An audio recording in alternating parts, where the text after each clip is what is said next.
Ya, Bapak Ibu, dengan saya kembali Iman Jaya, founder Gold Warriors Indonesia. Nah, saya akan membahas ada 3 posisi orang dalam terkait dengan menabung, berinvestasi, dan berbisnis emas logam mulia ya.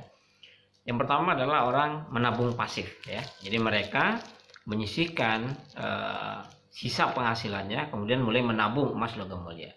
Ya tentu saja itu baik sekali dibanding orang yang tidak punya planning menabung sama sekali.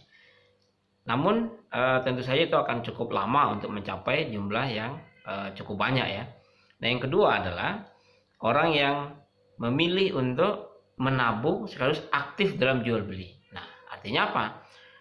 Memang dalam bisnis emas logam mulia ini ada satu peluang sebagaimana toko emas. Kita tahu bahwa toko emas itu adalah bisnis yang sangat-sangat menguntungkan karena dia jual untung, beli untung, nyimpen untung. Ya, selalu begitu toko emas. Nah, cuma persoalannya bisnis toko emas itu kan butuh modal yang sangat besar ya. Ya, bisa miliar. Nah, maka hari ini yang pertama yang sangat saya sarankan adalah miliki kesadaran bahwa memang kita harus mulai menabung emas ya. Dan itu bisa Anda mulai dengan mencicil ya. Ambillah tadi menyisihkan penghasilan ya. Ini ada yang kecil-kecil ya, 0,5 gram misalnya atau 0,1 gram ya. Ya, Anda mulai menabung. Nah, ketika Anda sudah mulai terkumpul, ya Anda tukarkan ke pecahan yang lebih besar ya. 0,1 nanti Anda tukarkan dengan pecahan misalnya 1 gram misalnya ya. Nah, dan begitu seterusnya sampai Anda nanti punya pecahan 100 gram ya.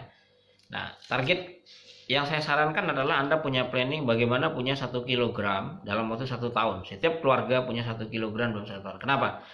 Karena ada satu kaidah sangat penting ya yang diajarkan oleh salah seorang yang berpengalaman.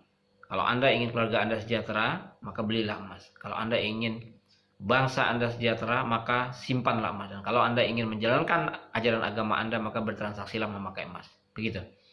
Jadi saran saya, mulailah Anda punya planning untuk punya 1 kilogram emas dalam waktu 1 tahun ke depan.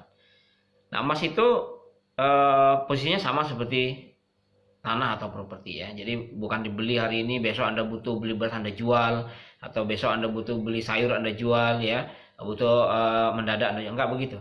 Emas adalah harus Anda simpan untuk planning jangka panjang, 10 tahun ya, atau 5 tahun dan seterusnya. Tapi jangan untuk jangka pendek. Karena dalam jangka pendek emas selalu naik turun harganya. Ya, Anda akan baru bisa menikmati kenaikan harga emas atau keuntungan kenaikan aset dengan emas itu kalau Anda simpannya ya di atas 1 tahun atau 5 tahun sampai 10 tahun. Jadi buatlah planning emas itu untuk simpanan jangka panjang sama seperti properti ya, tanah dan properti lainnya.